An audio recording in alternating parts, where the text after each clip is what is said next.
And we welcome you to a very fresh recap of the Royal Rumble. This is Wrestling It Is, Lee Versage, alongside the one and only Zach McGibbon. Zach, how are you? I'm doing pretty good, Mr. Versage. I was actually at a Rumble party and just got back about a half hour ago. And so I'm having a good time. It's still fresh in my mind watching the Royal Rumble. And sitting to my left, the right on the screen that you can't watch as a listener to This Is Wrestling, but yet, because we will, Zach, that I feel like more than who won the Royal Rumble, who's getting the money, C4, the big chill, we are getting to video soon here on This Is Wrestling, where people will be able to not only watch your rants, yes, person with your hands, hair going everywhere, yep, pounding the desk, yeah, seeing that. So we're going to video soon. Tanner Reil is also here. Tanner, how are you? Doing pretty great. Like Zach just came from a party. We just came from a party at Shea Chris Thompson. I don't know why you need to bring his name up this quickly. We're going to get to him. Right. Unfortunately, yeah. However, lots to talk about from the Royal Rumble to the big chill, but we are going to start exactly there. Now, Zach, I'm just trying to go back and remember who you picked to win the Royal Rumble on the men's. Oh, right. Yeah. No, I remember now. The guy who didn't get any offense in and was first out. Braun Breaker, Zach's pick to win the Royal Rumble. No offense and first out. Zach, I'm excited to hear your recap of the guy you picked to win the whole thing. I mean, what else can I say, Lee? I mean, what else can I say? How can I outdo myself from the zero chance of Jey Uso? How can I outdo myself by picking Jack Perry in every bad spot ever? I'm gonna pick the guy. I'm gonna seriously let people know that they should side with me to pick the guy that's gonna be first out and get no offense in and might have been in the ring for 8 seconds. You know how bad my predictions have gotten? Ben Sublier reached out to me in the group chat and said, I was thinking about picking Braun Breaker. Then I heard you pick Braun Breaker and said he's changed his mind. That's how bad it's gotten. That's how awful it's gotten. Lee, I was thinking afterwards, man, we should record it Friday night because I would have totally changed my opinion after I saw that Pat McAfee interview and the fact that they spoiled Braun Breaker being out at number 1 on SmackDown on the little graphic there. I was like, we couldn't have waited one more day to preview the show. Nope. Otherwise, I totally would have changed my mind. So, of course, because they screwed it up, it's like, oh, we'll just get him out at number 2. Like, which is just no change whatsoever, quite frankly. And so I saw that. It's like, okay, well, he's probably not going to win, but my God, he's somebody that they're focused on and he's going to get this big push and everybody says he's a big star. And I think he's got some potential to be a big star. No, they didn't do that, Lee. Not at all. Why would you want to showcase offense for your big powerhouse that beats people up? Why would you want to do that on one of your biggest pay-per-views of the year, Lee? Why would you want to do that? No, we have to tell stories. We have to tell our little stories here, Lee. Not even reveal. We're going to do another masked person that runs in. How many masked invader angles are we going to do in this company? There's how many here, Lee? How many? How many? I feel like this is the 6th one I've seen in this company the last 3 months. What are we doing here? And it was like, okay, Seth's coming out or whoever. They did Seth's move set and then throws Braun Breaker in the ring. I'm like, okay, well, this is not a great look, but he's going to fight back before, he eventually gets, no, he just gets eliminated like seconds in. I mean, why do we even bother trying to put over Braun Breaker if they're not going to do the damn work themselves? I mean, why? If it was anybody else, I would have cared, but they did this to Braun Breaker. who everybody goes out on socials and media and everything talking about how, oh, he's this next big star. Oh, what, you don't treat your next big star like this. He looked like one of the biggest geeks. I was literally, Lee, I was coming back from the Rumble party and people were going, so who do you think's going to win? Who's your pick? And I'm like, let me tell you, this Braun Breaker guy. I mean, when he goes in there, he has this explosivity to him and, he's going to really showcase himself here. And he gets eliminated 8 seconds. What are we doing here, Lee Versage? What are we doing here? Well, that's my whole thing of the Rumble. Is like, who of the young stars, other than maybe Obafemi, got really showcased here? Randy Orton was in the Final Four in 2026. It's in Saudi. You knew that Randy Orton was going to be in the Final Four in Saudi. Come on. Randy Orton, come on. Breaker should have said, no, I wasn't ready. No. Yeah, like might as well just go Morella. full Santino. Why not? Like, just why not? And so we didn't even get the reveal of who the masked person was. He just runs off. It's like, all right, I guess we're just gonna get that settled here, So yeah, I was not happy there, Lee Versage. I'm looking up to the WWE Unreal Season 3 premiere. I want to hear what that room has to say. And I want to hear these great ideas. Let's take a camera into the room and say, guys, hands up. I got this really good idea. You know what we did at Survivor Series when we had 10 people out in the ring in a War Games match, but I think we should bring a masked guy out, cost the team the victory, and not reveal him. You know what? Let's Jey Uso that. Let's run it back. Yeah. A couple months later. Oh, jeez. Let's do the same angle, but let's do it instead to one of our young up and coming stars with one of the biggest audiences. ESPN has been going out there and pushing it and pushing it and pushing it. Why not showcase one of your upcoming next big young stars? Nope. We got to tell our little stories here, Lee Versage, which is the exact same story we've been telling the last couple of months. That's what we're going to do here. And we're going to eliminate our next big young star in 8 seconds. Awesome. Great. Why do we even bother? Why even bother?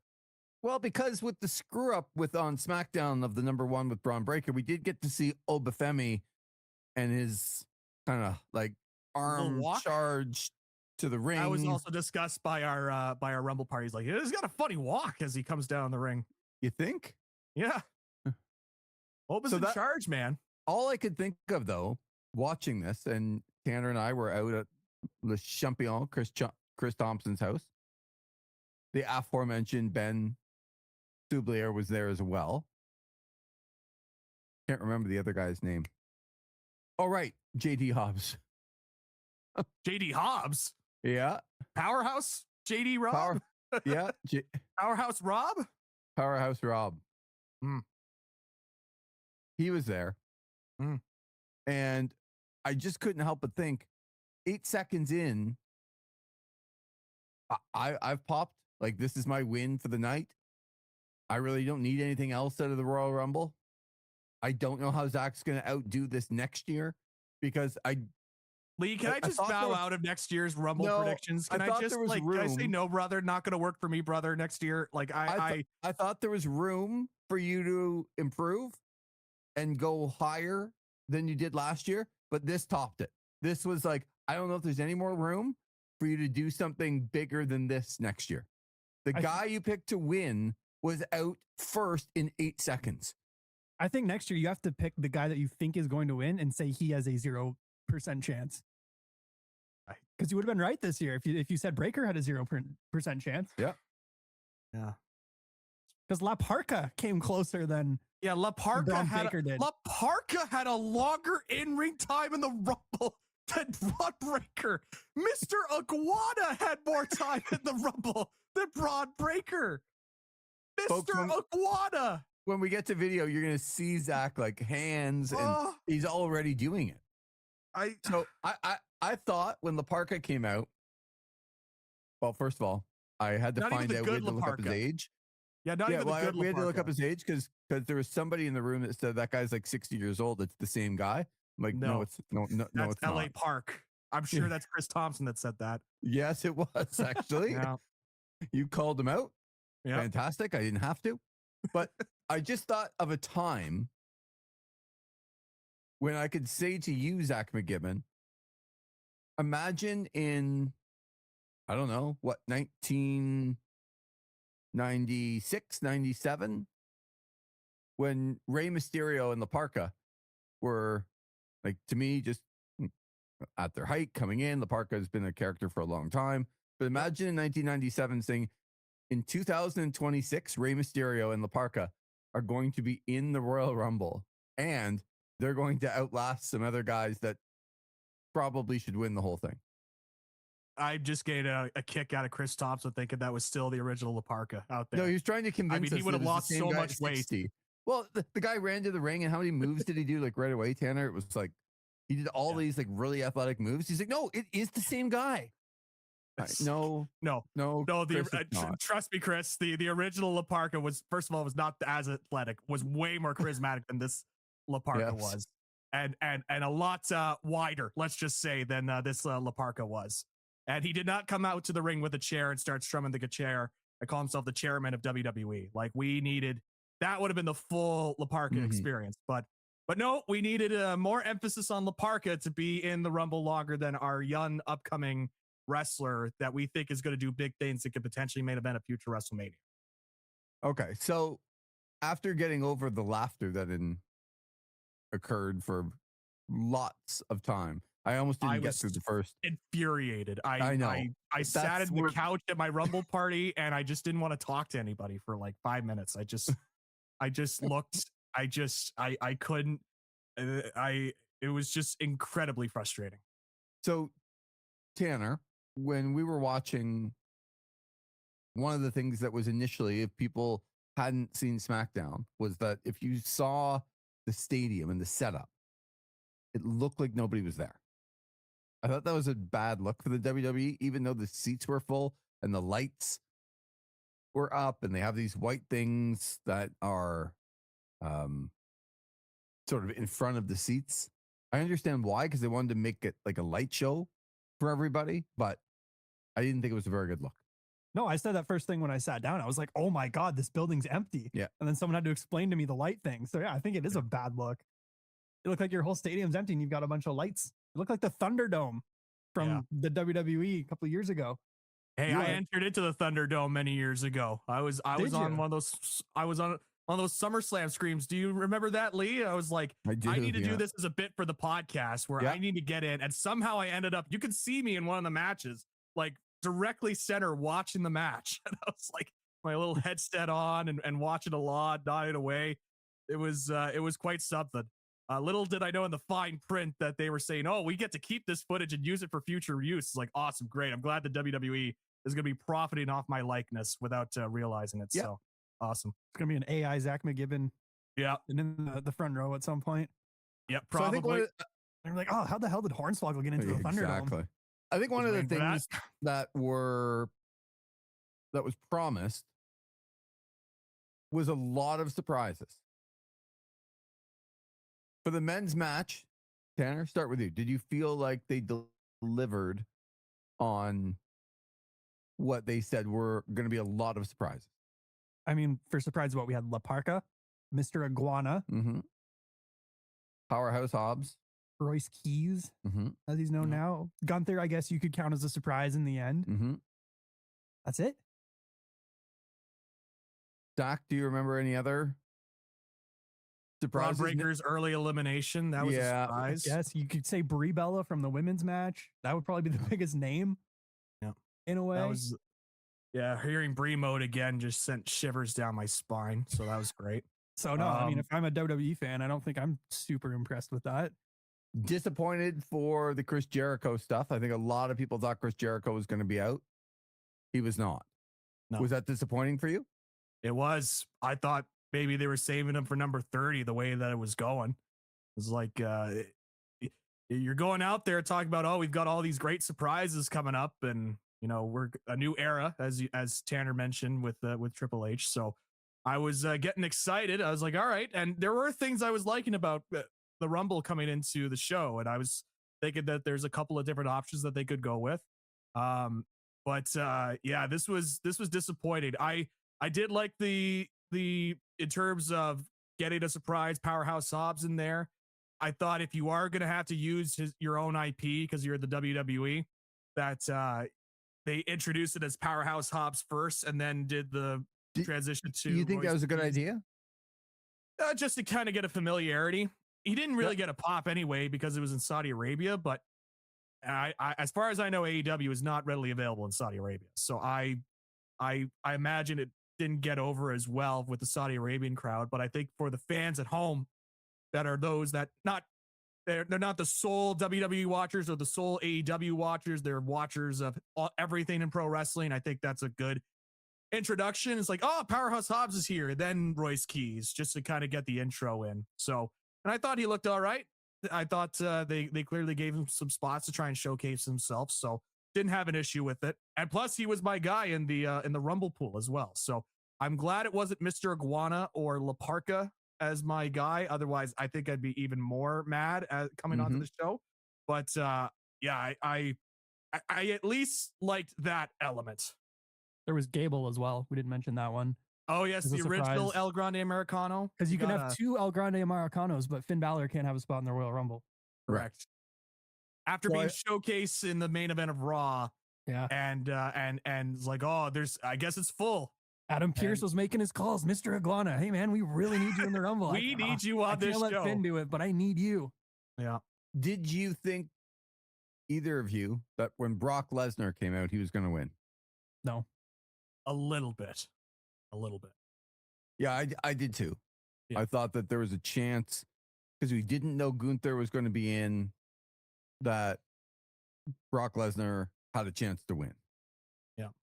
I thought Roman all the way up until I heard Gunther's music, because I still don't get what Gunther gets out of coming out 30 and losing.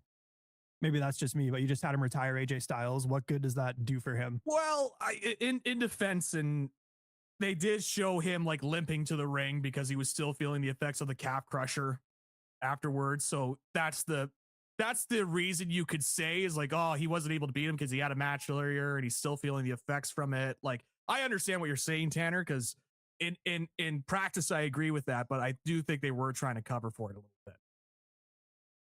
But the idea that Tanner says of let's bring Gunther out 30th and then not have him win the Rumble doesn't sound like a good idea to me. Like working in the room. Hey, you know what we're going to do? Let's do that. I did find the men's one lackluster. I didn't think it was nearly as good as I thought it was going to be. There was still some randomness, but when Brock Lesnar got eliminated, it did look like it was going to be Roman. And the way he got eliminated too, Lee. I mean, in the middle of Jey Uso's entrance, and it's LA Knight assisting with the removal of Brock Lesnar. Like, Cody, I understand, but LA Knight helps remove Brock Lesnar while Jey Uso is doing his introduction. Like, what are you? I don't know. I don't know what this company does at this point. Like, they might as well throw so many other monkey wrenches at this point. I could care less, but my God. Like, why wouldn't Oba or Gunther have chucked him? Like, I don't understand that. Like, watching, especially at the start, they were really playing up that, Oba's starting to get a lot of eliminations here. Maybe he's going to go for the Brock Lesnar thing and go for the record. And then they just stop talking about it. And he just gets eliminated. You know, why even bother? He hung around for a while, but they stopped with the eliminations and they just didn't mention it anymore after he got to like 5. Yeah, it's like a really cool opportunity. Why wouldn't he knock out a couple more guys and then you send Brock down when he's about to break the record or tie it or whatever you have it? Wouldn't that be something? I'm going to do it again, Lee. Okay. But wouldn't it be something if you want to put a guy over? I know this is a crazy concept, but if you got a guy in Obafemi, you know you want to push him. You're like, this is a guy, we showcased him on Saturday night's main event, and we've given him all these eliminations. What if, and hold your seats on this one, what if he breaks the record for eliminations and he does it by eliminating Brock Lesnar? Wouldn't that actually mean something for the guy? As opposed to, well, he got in there and he eliminated some of the geeks that were in the Rumble, which also includes Braun Breaker now. And he was able to eliminate them all. And then, and he's like, oh, wow, he eliminated all these people and Brock Lesnar. Wouldn't that do something for the guy? if you actually have plans for him. But this is the WWE way. They always tell you he's going to be big. They love telling you stuff. They love to tell you this guy is great, or tell you this is the best company in the world, or tell you this is the best wrestler in the world. But when the pedal comes, when they put their foot to the pedal, they don't actually go all the way on the gas. They go right at the speed limits. They don't go over the speed limits, and don't try. So they just basically tell you. The opposite of Jacob Fatu, all brakes, no gas. That's right. That's right. A little half brake in there, maybe a little bit of gas just to say we did something, but they never go full gas. It's like, why is and this is not just a WWE thing, by the way. This is also an AEW thing. Like, what is this hesitancy to go all the way with somebody? Like, why aren't we going all the way with Kyle Fletcher at this point? Like, I know they're doing the story and all that, but it's like, isn't okay. But there are some people listening saying they did it with Jey Uso and it did not work. So I picked Cody Rhodes to win. He didn't win, but I did say I really felt that they were going to go tried and true this year after taking a chance on Jey Uso last year, and it did not work out. So I think we understand that they're hesitant now. Yeah. Because the one time they did it, it didn't pan out for them like they wanted. Is that fair? There's a difference between a 40-year-old Jey Uso that's been on the roster for 15 years at least, and a 27-year-old Braun Breaker that's still relatively young television-wise. I don't want to hear them talk about, oh, well, we tried with Jey Uso and he was over and blah, blah, blah. You have to, as a job, as a booker, and as somebody that writes storylines, to also identify the talent that's on your roster and say, okay, what does this guy bring to me that nobody else does? What does Jey Uso really provide for you at this stage of his career? Yes, people love to yeet. What else? What dimensions does he bring to his character other than yeet? Well, they run it back. They do it again. If anything, he's one-dimensional because they have the one thing that they go back to all the time. They do run it back, which is good. Yes. So what I'm saying is essentially like Jey Uso has been somebody on TV at TV age. He's an old in TV age. Braun Breaker is still relatively new TV age. Kyle Fletcher in AEW is still relatively new TV age. You know, there's just this hesitancy right now. Like I don't understand. Like, find somebody and actually like evaluate a talent, not because, oh, well, this guy's over, so I guess we have to.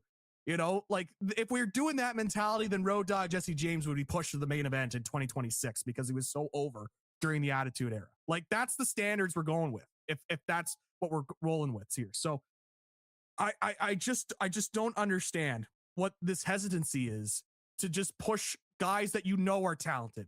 Like, we know what Jey Uso is. Jey Uso, to quote Dennis Green, he is who he thought he was. A guy who can't really wrestle, but he is over. He gets the crowd going with the yeet chants and all that. We know who he is. We know who Braun Breaker is. We know who Kyle Fletcher is.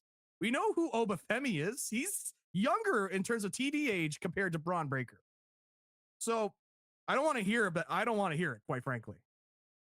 So let's discuss Roman Reigns winning. Is this a good plan? Like you said, it's tried and true. So no.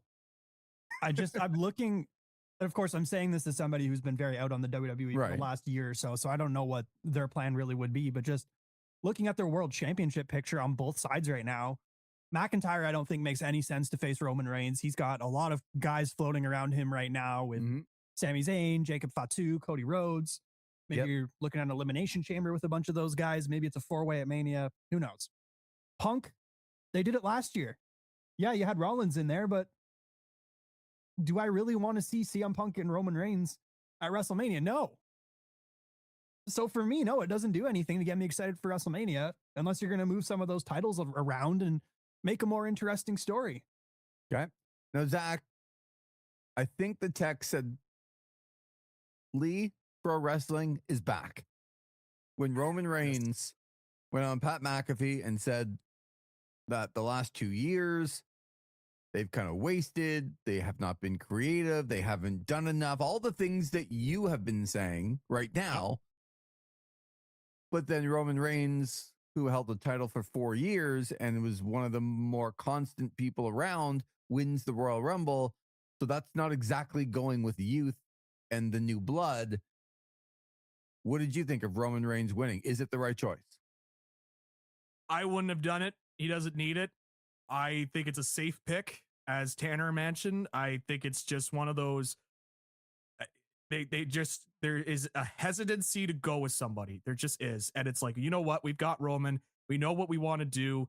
Let's have this avenue to the story here to get Roman back in the picture.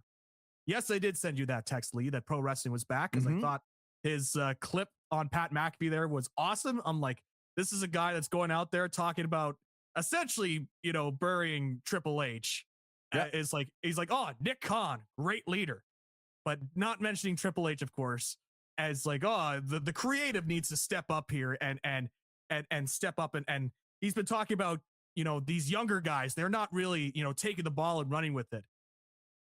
It is funny because I'm like, well, list some examples here, Roman, of some of these younger guys that are clearly getting these opportunities that I'm missing, because I don't see these opportunities being handed out to these younger guys. In fact, some of these younger guys are getting eliminated 8 seconds into the Royal Rumble at the start of the Rumble. So I'd like to see who these younger guys are that are getting opportunities that's under the age of 40 in this WWE roster.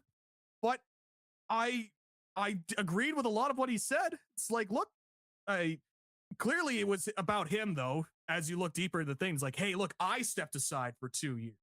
Yep. I let these guys, like, I felt they were all very much subtle allusions to the last couple of years with Rock coming in and Cody getting the mantle, getting the title and all that. He's like, all right, I played nice in these political battles back scene, and I'm going to let you guys do your thing. But when it goes wrong, you can't come and blame me because I'm being the company guy. It's classic wrestling politicking, and he's using it, of course, in the Pat McAfee stuff, turning it into the kayfabe a little bit to try and kind of put himself over.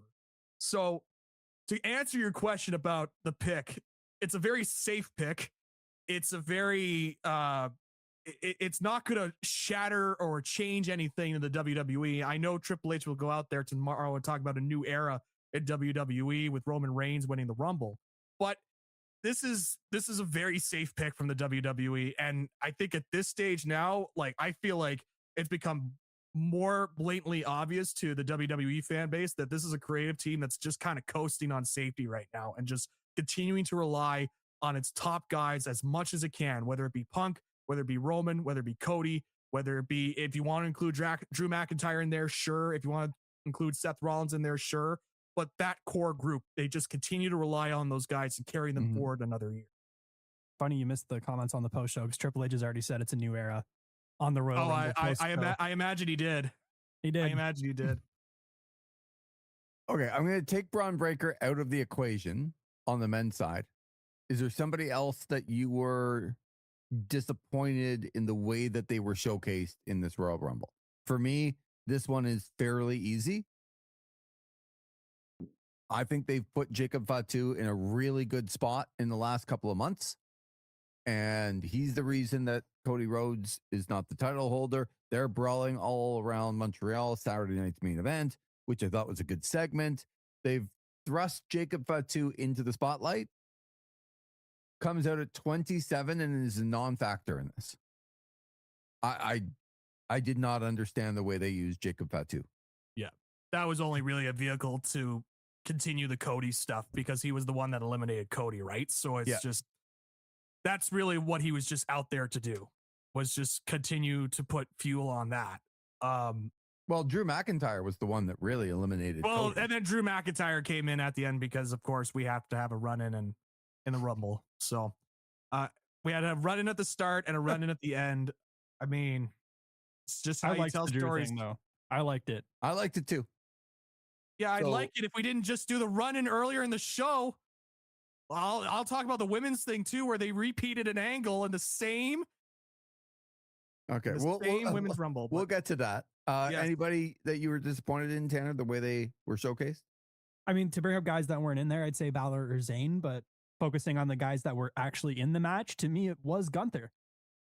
I firmly believe that if you're bringing him out at 30, he should have won. Otherwise, you find somebody else to be in that spot. Yep. You just elevated him by having him retire AJ Styles He's retired Cena. He's retired Brock. And he comes down there and he gets tossed by Roman Reigns. Like, I get it was a good pop. I'm sure people weren't expecting him coming out at 30, but to me, you could probably find somebody else to put into that spot and not kill some of the momentum that he made on that night. What about you, Zach? Because Braun Breaker would be number one. I think for everyone, no matter if you thought he was going to win or not, they used him and he looked ridiculous. Yeah. If I can't use Braun Breaker, you know, I liked the Gunther pick that Tanner made because you would have hoped that he would have done a little bit more. You know, I would have liked to have seen a little bit more from Javon Evans. I thought he was just kind of there for a lot of it. He was selling quite well. Yeah. In this match, he sold tremendously for the F5. Yep. There was another spot where he sold really, really well for, but the German. Yeah. Oh, yeah, that's right. Yeah, the nothing German for your well. boy. Nothing for your boy Rusev there. Oh. He was out pretty quick. Oh yeah, that's your boy.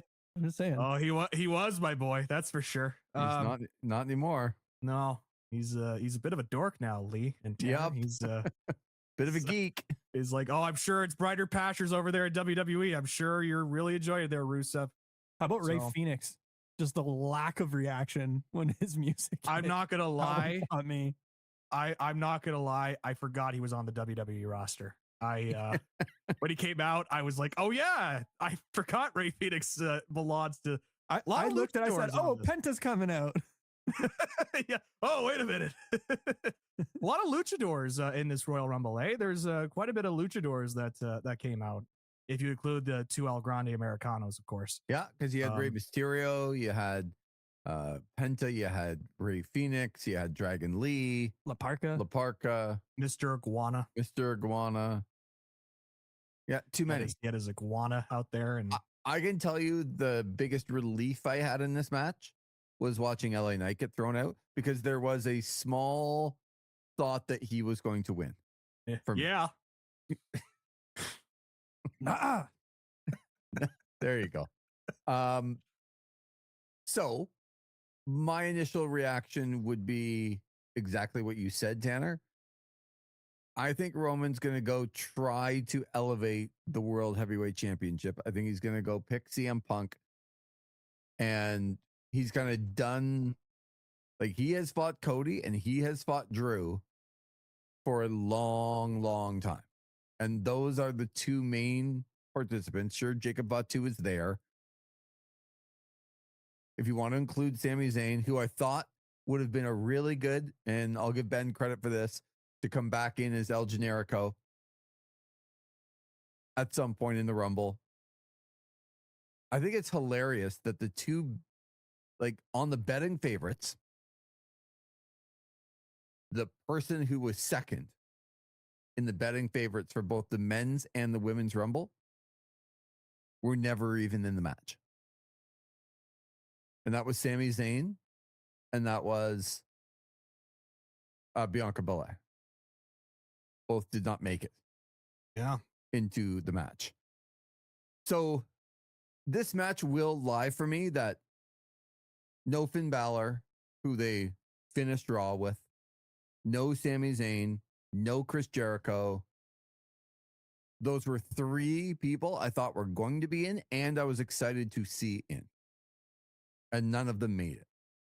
And for me, none of the surprises in this match were like, oh my God, like Chris Jericho is out. Or what if they brought back, I mentioned Kevin Owens before, or just somebody that you really did not expect.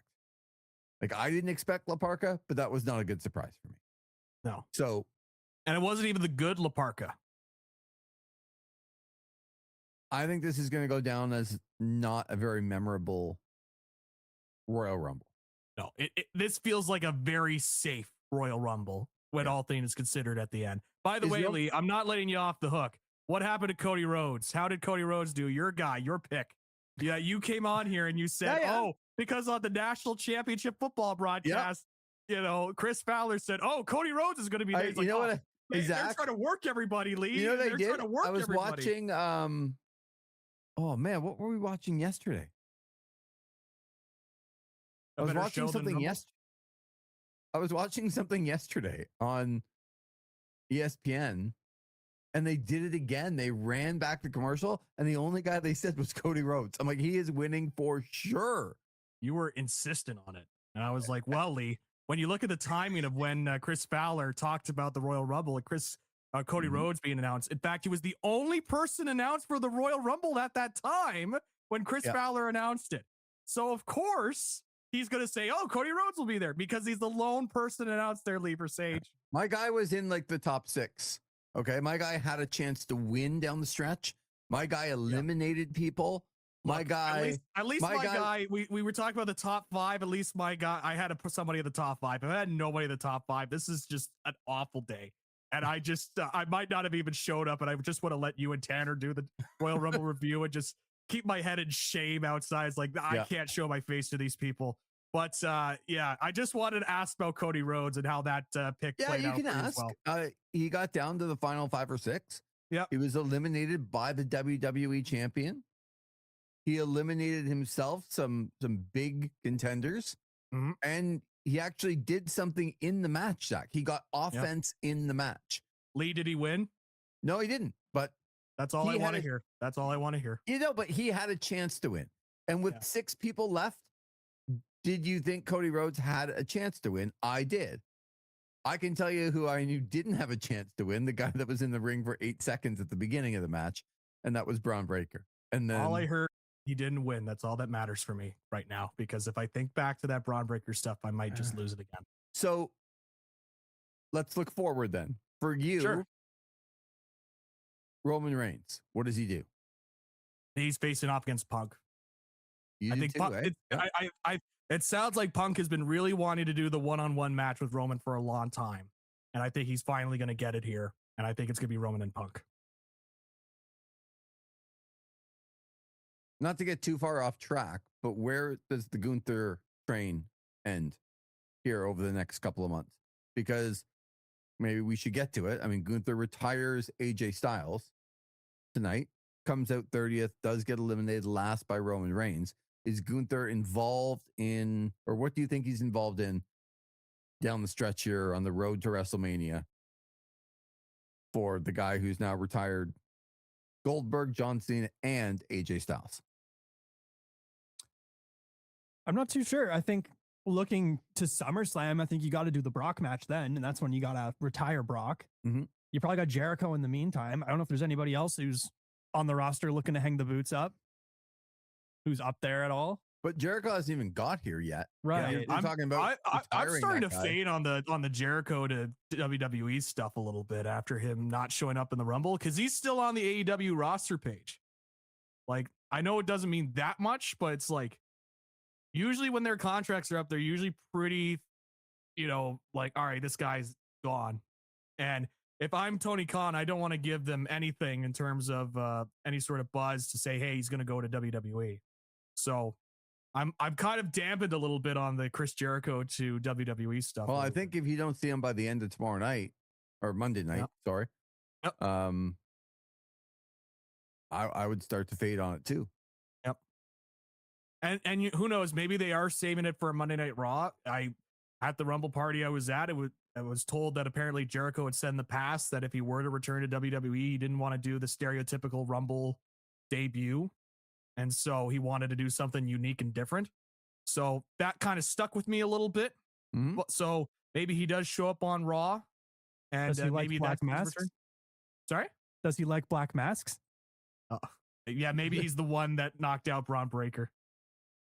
That would be great. We'll talk about repetitive angles here in a moment, because that wasn't the only thing that's repetitive in the. No, I know. And you want to get to this, but let's go back to, is this as simple, the masked man that cost Braun Breaker the chance? Is it as simple as it was somebody just pretending to be Seth Rollins because Seth Rollins didn't fly out to Saudi Arabia and it will be Seth Rollins? Or is it possible that it is somebody else? I don't want to spend too much time on it, because the last mask guy, when we sat here, who is it? And it's Austin Theory. Doesn't really lead to a lot, so I don't have a ton of faith in them. But is it possible that it's anybody else other than Seth Rollins? I think it's just Rollins. If I'm being honest, I think that makes sense for Mania. You do the match there. Yeah, it's probably Rollins. I really wanted it to be like, if this was going to go on, there was a slight thought, and I said this is stuff I would go with. It would be Logan Paul should have gone on to win the Royal Rumble. He was in the Final Four again. And they love putting him in the Final Four, eh? I know, but the mask guy should be Jake Paul. Oh boy. If Jake Paul's the one that eliminated Braun Breaker and made sure that he doesn't get in. And that Logan won. And Logan's pretending to still kind of be in the vision, but he's not really because he's with his brother. I think that would be okay. I had a vision of somebody in that black mask being somebody else kind of from the vision that was. I mean, it could be Ole Anderson at this point that's under that black mask. The way things are going, I could care less. Oh, the Black Scorpion. Man, oh, man, oh, man. Okay. You don't care. Yeah. Probably is Seth Rollins. They made it look like Seth Rollins. Yeah. And Seth Rollins. I mean, it couldn't have been any more obvious. I mean, because they think their fan base is the dumbest people in the world. And so they come out, it's like, oh, he did all his Seth Rollins signature moves. It really could be anybody. So Obafemi and Roman Reigns had 5 eliminations each. I think Obafemi would have been most people's pick for most eliminations. Iron Man, Javon Evans lasted 40 minutes. He would have been most people's pick for the longest time spent. And it did come down to the final 4 of Roman Reigns, Gunther, Randy Orton, and Logan Paul, with Gunther being the last to be eliminated by your winner in Roman Reigns. All right. The retirement match. Gunther, AJ Styles. First of all, what do we think, Zach, of just the match in general? I like the match. I thought it was a good match. Very similar to the John Cena match, especially in terms of the finish, but in a good way, where that's what you're trying to establish with Gunther, is that this sleeper hold has literally put careers away. That's what they're trying to establish here. And it's nothing that's going to change the fabric of professional wrestling, but it's good simplicity. You put over a move, everybody's like, oh, that's the move that did blah, blah, blah, blah, blah. And so when he does it again and he puts it on his next opponent, whomever it may be, whether it be Brock or if Jericho does show up in WWE, Jericho or whomever, that it was something that you kind of saw. You know, I know Tanner was talking about how it didn't really hit when it came to the final 2 with Roman and Gunther, but there was that moment of him locking in the choke. It's like, okay, we've seen him do this to others. Like, this is his chance to win the Rumble here and give you that little bit of doubt. It's very basic, very simple pro wrestling, but it's still very effective in 2026. And so I really like that as part of that match. I really enjoyed the finish where, again, AJ Styles is trying to get out of the hold. He's trying to go to the ropes. But Gunther is just swarming him, and he just keeps that hold locked in, and it feels like it's a no escape sort of scenario. And I thought this was, they had some good chemistry going back and forth. AJ clearly had his working boots on. I don't think I've seen him do a 450 from a springboard in years. So that was also really good. But yeah, I really like this match. This was my favorite match of the night that I watched. So I really enjoyed it. I liked it too. I thought, as you said, it was very AJ Styles, and the way that they've been booking Gunther, they've stayed consistent with that. But it felt like AJ had a lot of say in this. What about not putting the gloves, Tanner, in the ring afterwards, but then holding up his hands and leaving, and didn't really get the John Cena treatment with everybody out there? Feels like we'll see AJ Styles again somewhere. I hope so. To me, whenever he wasn't putting the gloves down, I was almost like, oh my God, is he going in the Rumble match? Right. That's kind of where I was going with it. But I think once I saw him going up the stage and he had the tears kind of coming down, I was like, okay, maybe not. And then he went back to the ring for that second pop as well. But match-wise, I thought it was really good. Like Zach mentioned, really similar to the Cena one, but way less pomp and circumstance afterwards. But I mean, I get it when you're looking at Cena and all the accolades he had there, where Styles much more outside of the WWE when you think about his success. Yeah, I thought it was a little weird. I figured he would have left something in the ring if that was it. But I don't think he's going to wrestle another match in the WWE. I really hope he goes elsewhere. I know Triple H had some interesting comments on the post show about that as well. I'm not sure how much I buy it coming from him, but. Well, he's talking about, maybe we can transition AJ to a backstage agent role because that's what they need right now is another agent back there. So, but I get it. I get it. He's a smart, knowledgeable guy. And I would want him involved in the company too. But you know what it felt like to me reading those backstage, those comments on the post show from Triple H? It feels like them getting ahead of when AJ Styles eventually leaves WWE and trying to put themselves the baby faces. Like, hey, wait, he told us he was done. And yeah, like it wasn't even the agent stuff. To me, it was him saying, oh, AJ personally told me this is going to be the last time he ever wrestles. Yep. Like putting that out there and saying, like, look, AJ told me, and it feels like them trying to get ahead of it eventually when AJ leaves, because now I'm more confident that AJ is leaving. I mean, take my predictions with a grain of salt the way things are going right now, but I think in the case of AJ Styles, it's like I feel like the WWE's trying to babyface themselves when they eventually leave. It's like, AJ's like, he told us this was it, and now it's not it. And like, how could he do this to us? And we booked this retirement match for him, and now he puts his back, goes against his word to us. Like, it feels very suspicious going on for me. And I can't see his last professional wrestling match being in Saudi Arabia for AJ Styles. I just no. Yeah. And wouldn't if that was his real last match, you would have seen the performers out giving him some sort of celebration. No?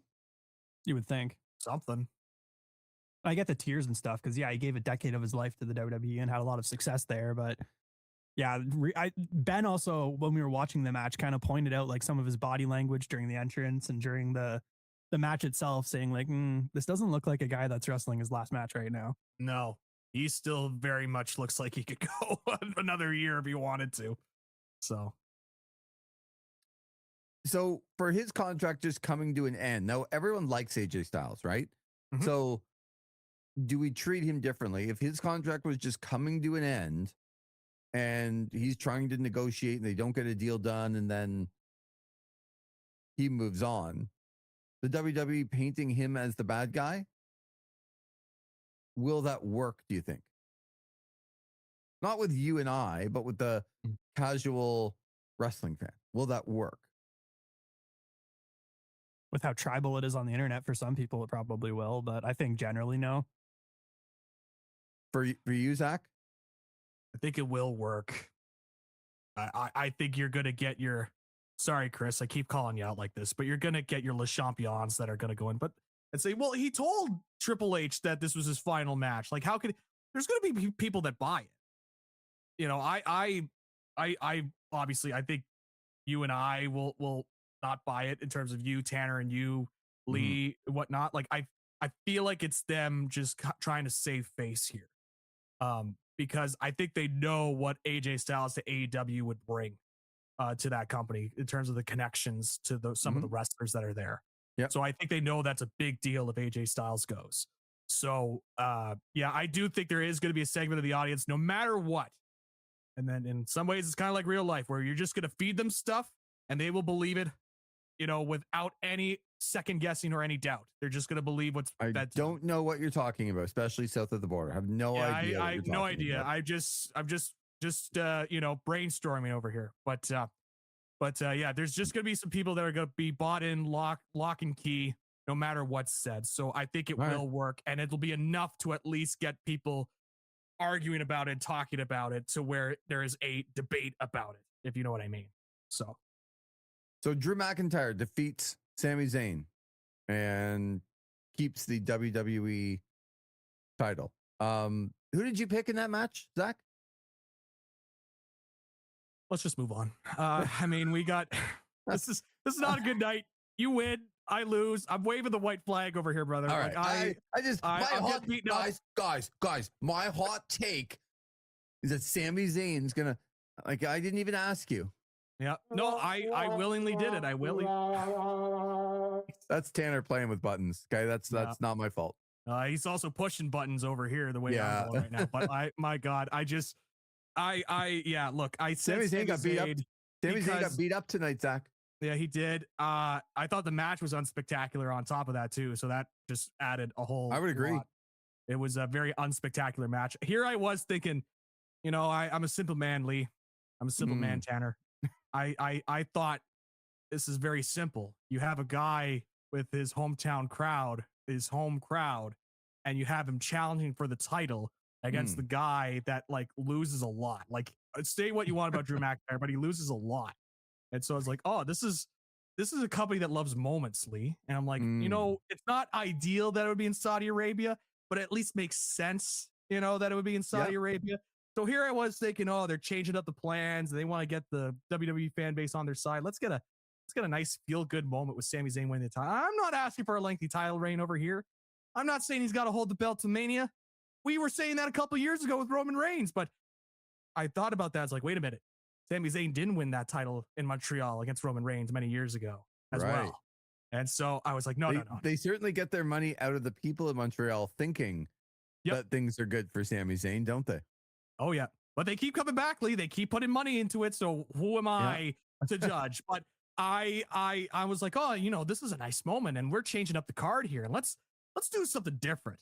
But I forgot this is the WWE and this is a very safe and predictable creative team that likes to repeat angles they just did months ago onto their television and just continue to do that. Sometimes repeat angles of the same match, Lee.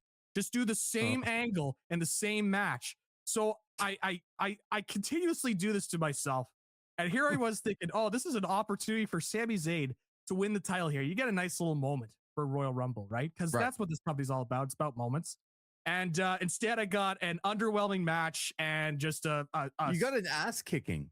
Yeah, I did. Like, Drew McIntyre kicked Sami Zayn's ass. Yeah. The guy that loses a lot kicked Sami Zayn's ass. Awesome. Great.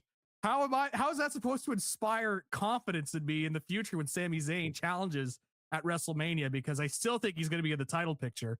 But how is that going to inspire confidence in me?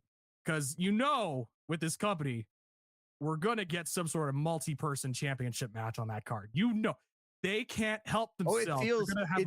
It feels like Drew and Cody and Sami are on a destination for WrestleMania. And throw in Jacob Fatu as well. Yeah. Yeah. You Jacob both Fatu. mentioned... So we're going to get a 4-way. Awesome.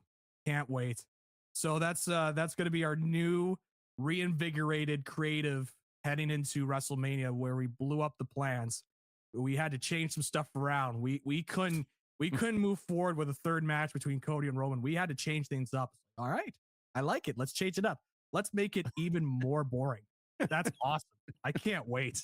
That's just such great creative work. So I'm looking forward to that. So yeah, the match itself was underwhelming. Not a good night if you're a Sami Zayn fan. He just lost. Like it wasn't even like all these hope spots, right? It'd be one thing if he had all these hope spots and they tease you with it, right? Like, oh, he's so close to he just needs that little bit. Nope, they just beat him. Awesome. Great. Yeah, he got his ass kicked and really has no say to me to get back in the title picture after that. Yeah. Like, boy, do I love me some underdogs, Lee, because they just get their ass kicked to the WWE. Why would you believe after having this, it wasn't a tournament, it was qualifying matches into the fatal 4-way match. So Sami Zayn gets through all of that and he beats Dragunov and he wins the 4-way in Montreal and everybody's feeling good and he just got his ass kicked. Yep. Which is fine, like in a title match, but to your point, I think that they're going to put Sami Zayn back into that again, and I don't know that he deserves it. Even like I would like him to be there, but they're going to have to explain to me why he's back in the title picture. By the way, at the Rumble party that I was at, there was quite a few people. There's some casual fans looking in, and there was the spot, of course, when Sami Zayn's trying to go for the haluva kick. He's running over, and then he takes the Claymore, the Claymore from Drew McIntyre. And it's not just me thinking, boy, he looked kind of dumb in this match. One of the people watching is like, why did he just keep running into the person's foot? It was Mitch's wife, Mitch Evans, who works at Quinny Broadcast with the big wrestling fan, listens to the podcast every once in a while. And Mitch, I hear your wife's even a bigger fan, or she knows more at least.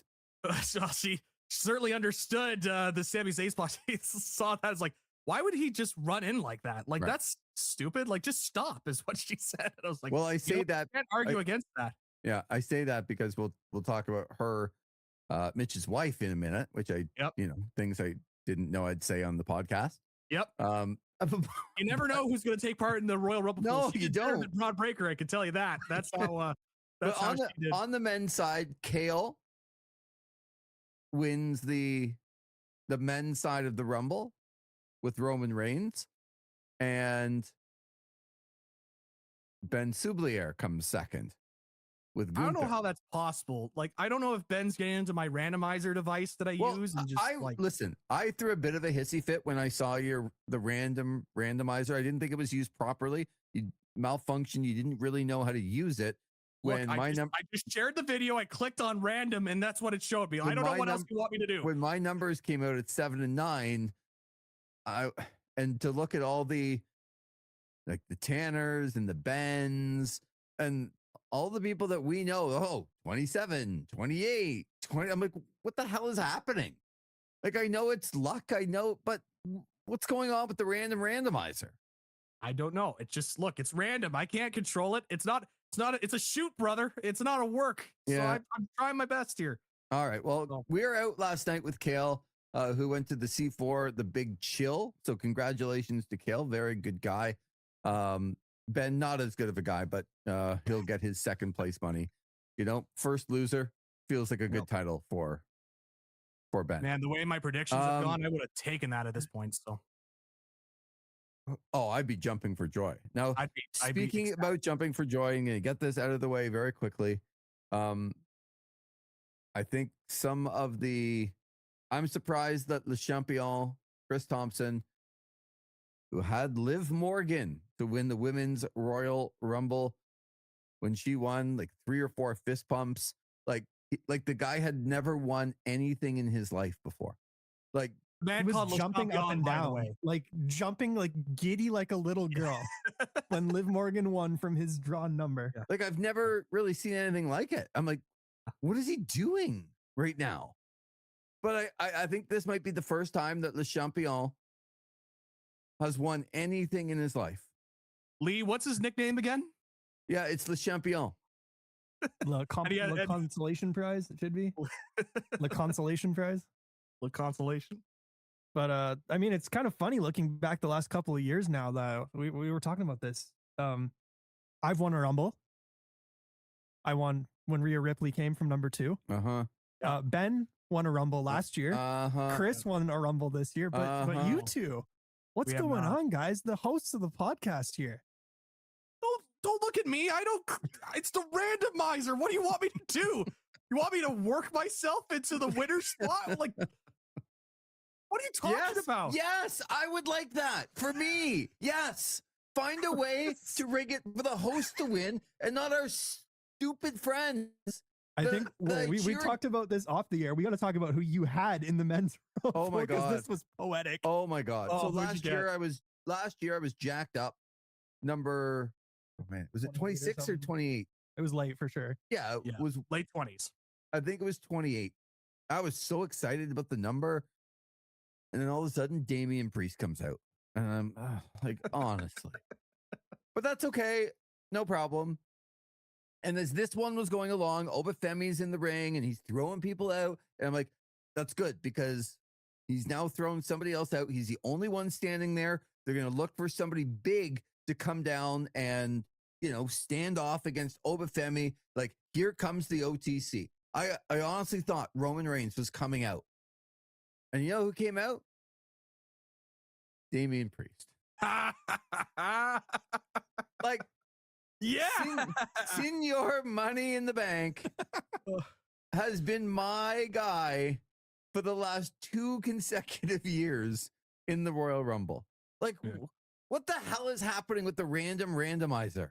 All rise, Lee. Yeah. Oh, no. Like, don't hate the player, hate the game, Lee. I certainly do. I did when Chris was jumping up and down and almost breaking the floors in his own home. When Liv Morgan, that giddy, yeah? Yeah, he was. He did text me saying, and by the way, I won the Women's Royal Rumble. exclamation point, exclamation point, exclamation point, exclamation point. So I was like, oh, he's fired up. That sounds light compared to what we saw. Yeah. Yeah, he does this little like waving of the fists up and down like by his chin with both of them, if you can picture it. Yeah. Like, is that kind of like, this might be too niche for Tanner, but is this like Jameson back in the late 80s, early 90s WWF there, Lee? Oh, that's a good pull right there. That's well done, Zach. Yeah, that's what it sounds like to me. So anyway, so Le Champion wins. Congratulations. But I am excited that Mitch's wife, Amanda, she got the runner-up prize. Yep. In the Women's Royal Rumble. Was she there tonight? He was there. I didn't get an invite to the Rumble party. Did you, Tanner? No. Well, you were at your own Rumble party. Yeah, we had to make one because we weren't invited. You were going to drive down to Belleville. Yeah, give me a break. Oh, that's. I mean, come on, like, come on. He's right about that. No, Zach, it's a hell of a point. I got no, like, absolutely nothing to say to that one. Yes, Amanda, though, I will say Amanda had some great lines throughout the night. Because when Randy Orton came out, Mitch knew about my dislike of Randy Orton. And so when Randy Orton came out, I was like, oh, there's your guy, Randy Orton, blah, blah, blah. You like him so much. And I was like, oh, here we go. And then I'm just sitting on the couch, like leaning back in, and Amanda's looking is like, oh, you don't like Randy Orton? And then the other's like, you don't like Randy Orton? How can you not like? And I'm like, oh, please, I don't want to go through this all over again about my dislike of Randy Orton. But it's like the reasons that they came up with to like Randy Orton is because he's got warm, inviting eyes and great abs. What? That's what they told me. I just relayed what they told me. They didn't even I was like, well, that's not a great sell job for me, but I'm glad that that's what you get out of Randy Orton. So. Well, Amanda, congratulations. She had Tiffany Stratton. Yep. Tiffy time. By the way, the number 30 contestant in both the women's and the men's were the final person eliminated in both matches. Those road agents. Damn you. Well done, Triple H. Well done. Another masterful job. I haven't even gotten the Women's Royal Rumble. Yeah, we're going to right now. I just wanted to congratulate Chris Thompson, congratulate Amanda, and all of the winners tonight. I don't understand how this randomizer works. I think I think number 2 is going to be okay, and then Tanner wins it. I think 14 is going to be okay. Chris wins it. I think 28 is going to be okay, and then Ben wins it. Like, exactly. I don't understand. Like, I just don't get it. So. Okay. So Charlotte Flair comes out first, and Alexa Bliss comes out second. Of course, they're best friends and a team. I like this. I know you probably didn't, Zach, but I did. I thought Charlotte Flair looked good. I thought this was the right way to book Charlotte Flair in this match.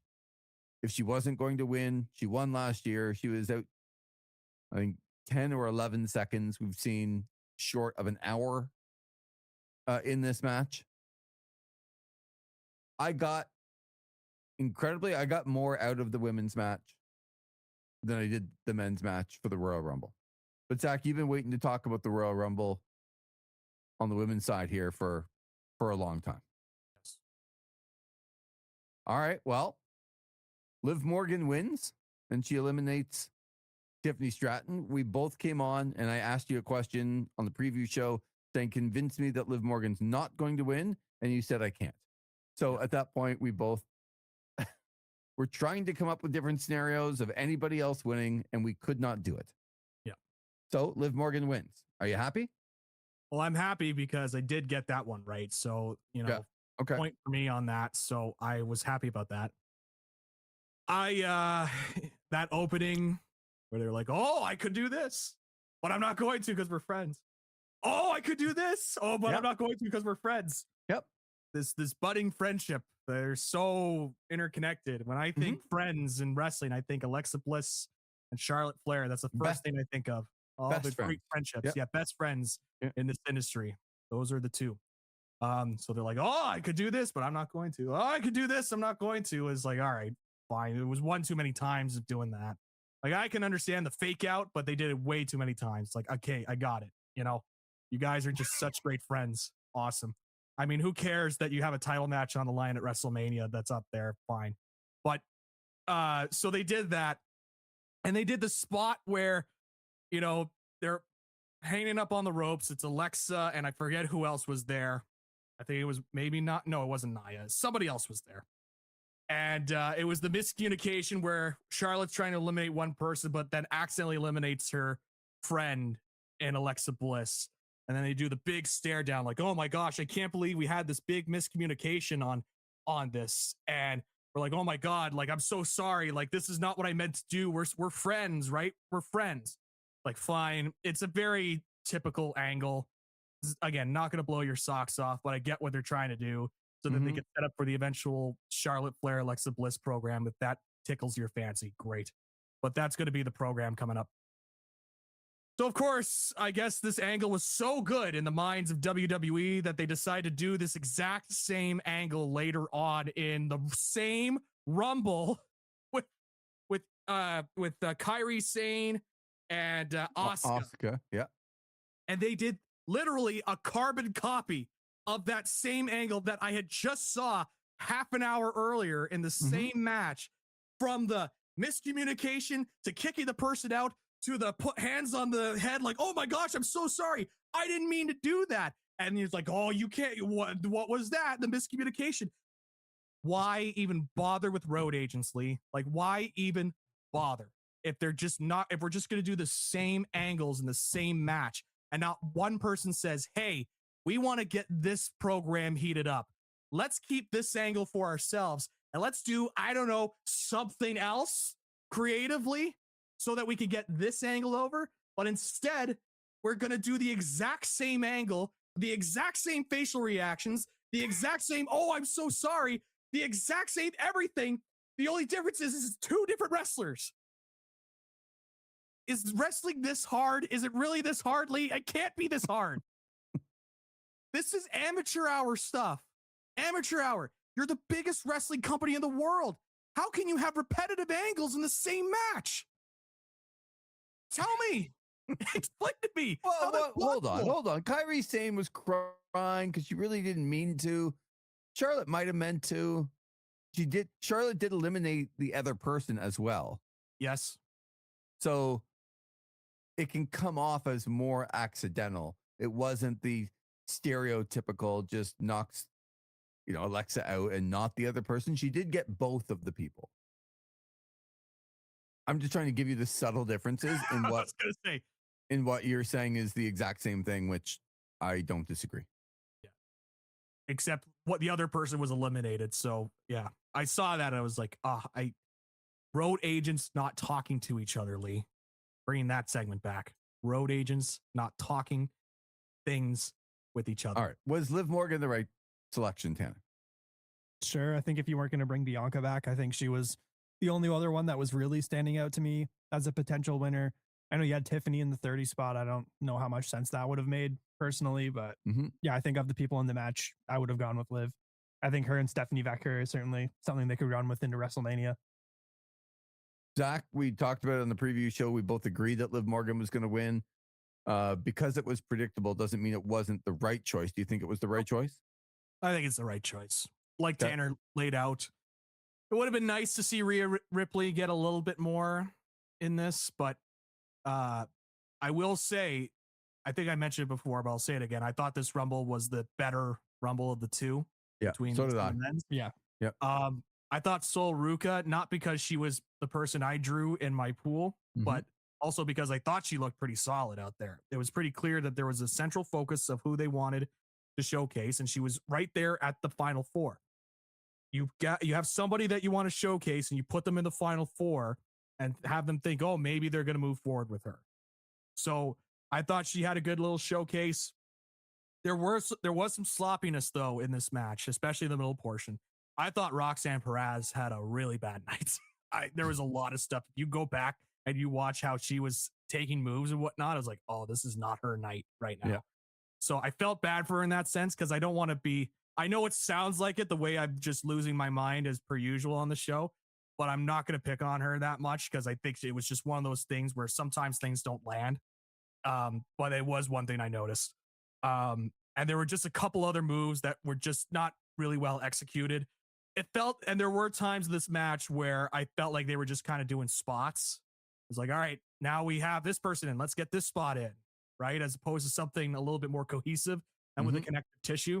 But yeah, I thought this was a better match. I thought Liv was the right choice in terms of how they've been pushing their talents and who's been a focus. And this is her first Rumble win. So I think it all just adds up and makes sense. So I can't complain about it too much. So I think Liv's the right choice.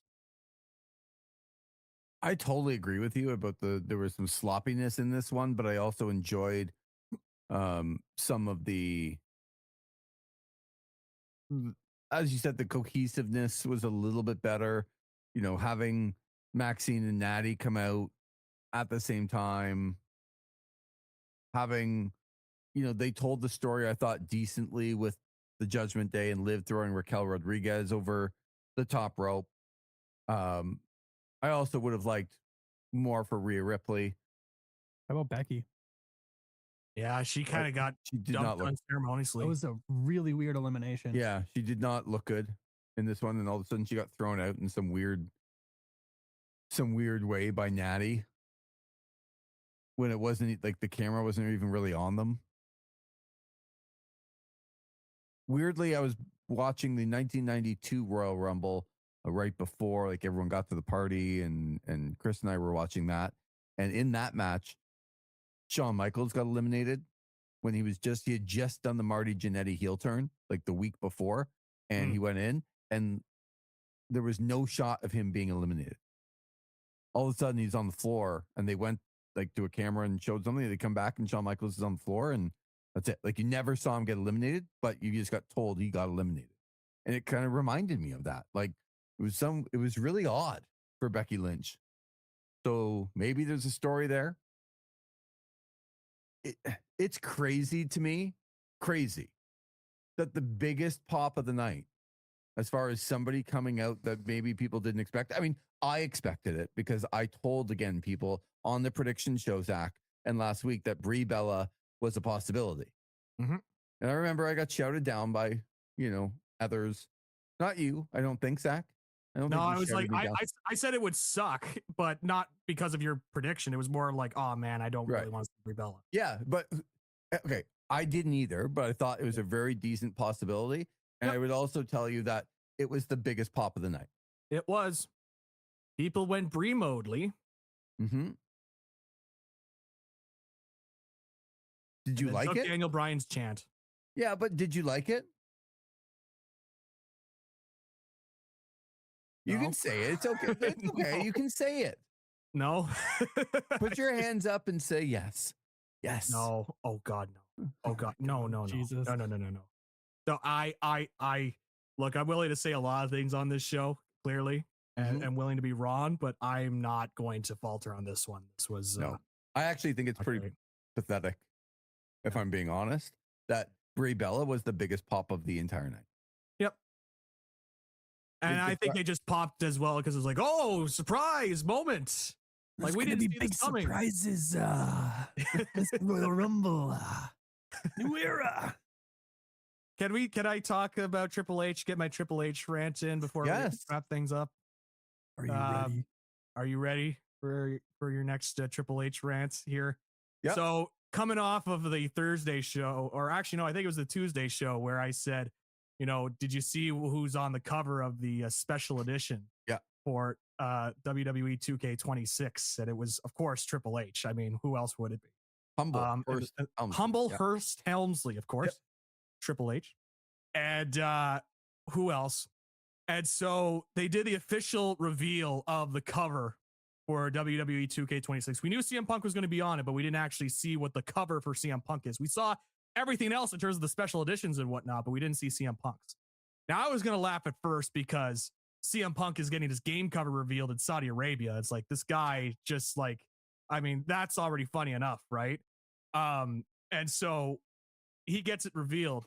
But then you have the pillars or whatnot on that stage and the way that it's surrounded. And I have to give credit to Tanner because I didn't see it the first time, and then he pointed it out to me. So on the pillars, you have your Attitude Era edition and your Monday Night Wars edition, which I think are going $129.99 and $159.99 respectively. That's for those crazy. games, which is a lot of money. But Lee, you need to get your DDP taunt in. That's what you're paying extra for. You want to get the DDP bang taunt for your character. So that's why you got to pay the $160. Okay. So you have that in one part of the pillar. Then you have the biggest pillar that's there. And Lee, guess who's on top of the biggest pillar? On top. On top of the biggest pillar. I'll give you a hint. It's not CM Punk. I'm going to guess it's Humble. Oh, you would be correct. Oh. Humble Hearst Helmsley right at the top pillar. And they could try and take there's space on that bottom of part of the pillar right beside the other additions that they could have put it beside. Don't let them try and fool you on that. Right at the very top, Triple H looking down on every other edition of WWE 2K for his deluxe edition, which is $99.99. So it's not even the most expensive one, but it's looking down at the other ones. Mm. And then you have your CM Punk standard edition going for, what is it, $69.99 there, Tanner, for WWE 2K26? I believe Games so. used to be $60, so I'm getting used to these price increases, but I believe it's $70 now. That's kind of standard, honestly, in the industry. That's more of an industry thing. I'm just waiting until GTA 6 comes out because the rumors around that being like over $100 might shift the entire industry, and then it'll be even worse. But regardless, I think the thing that gets me more about this games, because I am a big gamer, not so much with the WWE series the last couple of years, but I noticed on these like more premium editions, they're putting people on the roster on the more expensive editions. Last year, you buy the base game, you've got The Rock, you've got Stone Cold Steve Austin, you've got all these people. They're in the Attitude Era ones, like implying that you will not get paid these add-ons if you do not buy the base game, and they have been in the base game for 10 years. What are you doing? But now you're charging for The Rock and Stone Cold. We got to get the island. We got to get the battle pass into 2K. Like, oh my God. It's brutal. But thankfully, Triple H is here to save the day with his deluxe edition that's available now, the King of Kings edition. Yeah, I thought you would have been really happy when they showed a couple of people getting out of their cars. They showed Drew McIntyre like arriving at the Rumble. Oh yeah, Triple H got out of his car there too. Javon Evans was there. Triple H. Yeah, they just threw Triple H in there like we wouldn't notice. Like, oh, hold on, you can't just slide that one by me. I see Triple H getting out of his car, and then they went to Javon Evans, as Tanner said. It's like, whoa, hold on, I saw that. And then, of course, they throw to the video package. Yeah, after all, they go to the video package where he's doing the. That's right. Yeah, the video package. I was waiting to get back for that video package, which was him at the center of the ring introducing everybody again. I was waiting for that, but he had enough humbleness, Humble Hearst Helmsley, to say, I've been showed up twice. I can't do it. But why are they showing him getting out of a car, getting ready? To what? To book it? Like to go into the meeting to go what? Like, isn't it already booked? I guess. Just going in, it's like, Road Dogg, expand your thoughts on this booking idea here. Why are they showing him getting out of the car? Because he's the game, Lee. You know, you're going to get thrown out by Lash Legend. It's going to be great. It's what the company wants. Yeah. It's a new era. About making moments. This is a global brand. What we do. Oh, yeah, by the way, I'm going into the Hall of Fame twice. Have you bought your Stephanie McMahon Hall of Fame t-shirt yet? Not yet. For that in the mail. Oh, the podcast host, Stephanie McMahon? Right. That's who? Correct. Yes. Oh, wow. I feel like we'll be eligible for the Hall of Fame with that criteria, so can't wait for that. What I don't understand about the WWE and some of the things that they do are like, okay, we're going to highlight Sol Ruca, and I thought they did a good job. Yep. JC Jane is their NXT women's champion, 2-time women's champion. Same kind of thing. Came out at 24, got eliminated by Sol Ruca. Like, making some of the talent, like, we're going to highlight, but they don't necessarily have to be champions. Like, why don't you put the belts on the people that you want to highlight in a Royal Rumble match to make them feel even bigger? I don't quite understand that. No, they seem to really go for Lash Legend in that match. Yeah, they really were putting her over. Like, she got She got what? She got Jordan Grace.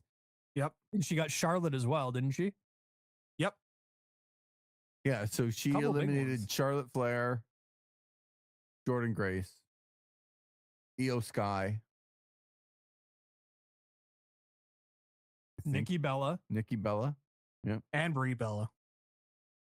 Yeah. Yeah, they're really high up on her. I sometimes I just don't understand their talent evaluation process, because you see some of the stuff that Lash Legend has put out there and you're like, but it's very clearly like they're pushing her because she's this physical presence. Like, she stands out in the ring with the other women, right? Because she's more of a bigger athlete compared to the other women in the ring. And so clearly they're pushing her based on her look. Right. But you watch a Lash Legend match and you're like, man, this is somebody that really needs a lot of work when it comes to the in-ring. So, but they just seem to like really jump on that sort of stuff. They're like, oh, she's got a presence, she's got charisma, we're going to go with her. And we'll hopefully see if the wrestling comes with it during her push. So, And I don't know. I sometimes would they have been get- pushing Sol Ruka more, but that's just me. Well, they gave her some good spots, though. They gave her some spots. They did a much better job of featuring Final their three. future talent in that women's rumble than they did the men's one. I can tell you that. Other than Oba. Yeah, in the final, because Lash Legend and Sol Ruka were pretty heavily covered in the women's match. I still don't understand the Julia thing. Like, I thought, like, I enjoy watching Julia wrestle, and they don't do anything with her ever.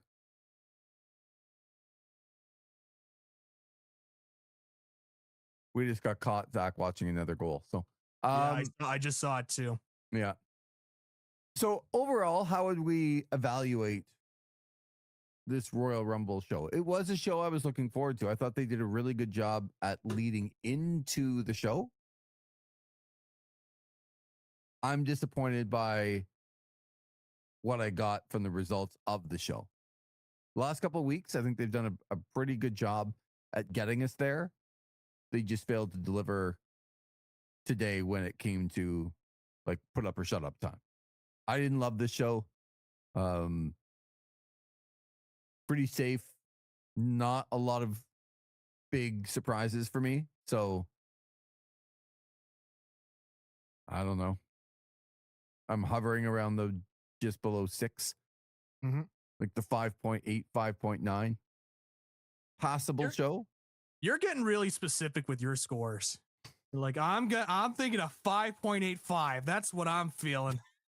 That's what you came away from that show. It's like, man, that's such a 5.85 show if I've ever seen one. Because here's the thing. When I was young, which is a long time ago, there was I should tell the story another time, but I was able to pass an exam and basically pass a course because with the school I went to, you didn't have to have more than 60% in June to write the final exam. And I had a French teacher come up to me and ask me, like, I think I had 57, 58 in French, and said, if I give you 60, will you never take French again?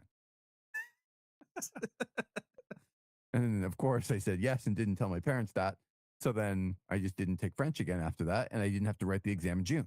Didn't even say oui. No. So my point is like, I kind of feel that shows around where I was in French, like kind of 57, 58. Mm-hmm. 58 and a half. Yeah, probably not above that. So yeah, that's exactly it, Zach. Yeah. What about you?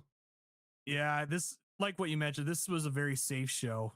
I know I did my usual rantings, but that's more because I'm just mad at just what's happened to me personally. Everything feels like a direct personal attack from WWE onto me. So that's why I'm a little bit more upset. But in terms of WWE PLEs, I thought the AJ and Gunther match I liked. I did like that match. I can't give it a failing grade because that match was on it. Still 4 matches and still a lot of downtime in between. So I can't give them the pass on that. I'm also not going to let them slide for just putting over, oh, they got this stadium built in 4 weeks. How did that happen? It's like, well, let's, if you want to really delve deeper into how the stadium was built in 4 weeks, let's just ask certain organizations that follow Saudi Arabia how that happened. But for some reason, they're just so blatant about it. They go on TV and talk about it. It's like, oh, they did this in 4 weeks. How incredible. Like, oh, well, they have their ways. So I won't give them a pass on that. I'm hovering around like a 5.5. Okay. Yeah. I think I'd echo the 5.5, and I'm only giving that half percentage because AJ and Gunther was really good. Mm-hmm. Like Sami and Drew probably brought the score down for me based on how average it was. And I think your 2 Rumble winners are incredibly safe. It's not like a few years ago where we had Ronda Rousey and Brock Lesnar in the same year, because that was all time bad. This was just very middle of the pack average to me. So I think 5.5 pretty much sums up this whole pay-per-view. And we didn't have the Jey Uso shock win that I gave 0% to last year. That was also more of a shock win. I don't think, no matter what Lee Versage will try to tell you, I don't think people were expecting Jey Uso to win that Rumble. Anyone with a sane mind to think that Jey Uso was going to win that Rumble. But I forget that there are no sane minds in that creative team in WWE as we continue our Unreal series as well, Lee Versage. 8 seconds. I think it's going to be hard to beat for you next year. Yeah. How do you treat that to your young and up and coming star? I don't get it. I just don't understand. To 8 seconds. All right, we gotta go. Zach, I'm sure there'll be lots of time. Monday Night Raw. It could be Monday Night Jericho. It could be coming up in Philly on Monday. So for Tanner Reil and Zach McGibbon, I'm Lee Versage. Thanks for listening to our Royal Rumble review here on This Is Wrestling.